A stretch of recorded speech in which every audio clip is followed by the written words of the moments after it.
Natapos na ang amnesty na ibinigay ng Oman government para sa mga illegal foreign workers doon. Pero may higit 1,000 illegal Pinoy pa rin ang nananatili sa Oman. Mula Muscat na Ibalitang Global, si Rowen Soldevilla.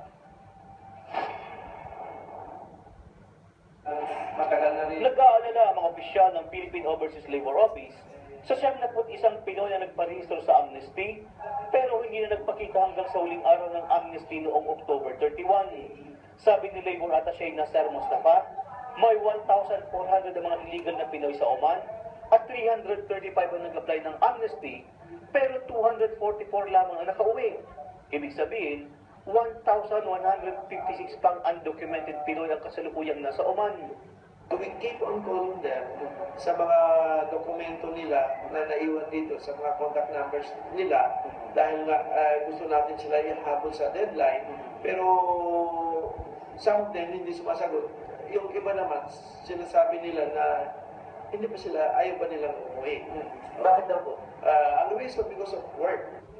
Bukod sa pagkakulong, 10 riyals o 1,200 pesos kada araw ang penalty sa mga mahuhuli kapag expired ang tourist visa at 36 riyals o 4,320 pesos naman kada buwan kapag expired ang working visa.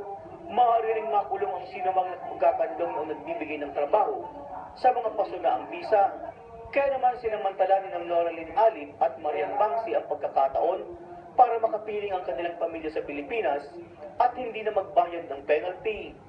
6 na taon ang expired ang visa ni Noraline at may 2,600 riyals o halos 312,000 pesos ang kanyang penalty, samantalang 864 riyals o halos 103,000 pesos naman ang kay Bangsi.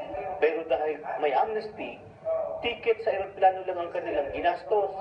Uwi na lang ako kasi pag mamatay ang tatay ko at nanay ko, hindi ko na sila makita. Kahit wala akong pera, uuwi ako. Ngayon, wala akong pera pang pamasahe ko. Sabi ko, mangungutang lang ako. Kaya ako umuwi ng MST dahil yung amo ko hindi magsasahod maayos. 4 na taon na ako sa kanila. Mag-4 na taon na.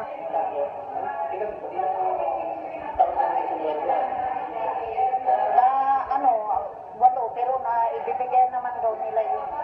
Walang buhay, hindi ka pinasweldo. Oo, sa akin pa nga ang ticket eh. So, ilang buwan, ilang taon na expired visa? 2 taon na. Magdadalawang taon. At dahil tapos na ang amnesty, inaasahan naman ang polo na maghihigpit ang gobyerno ng Oman, kaya't pinaghahanda nila ang mga gagawin kung sakaling may mahuling mga illegal na Pinoy. Of course, kahit nga walang namang walang amnesty. Kung pupunta sila sa atin, tutulungan natin sila. But this is not done with the local laws. Kung ano yung nasa batas ng Oman, then we have to comply. Rowen Soldevilla, ABS-CBN News, Muscat, Oman.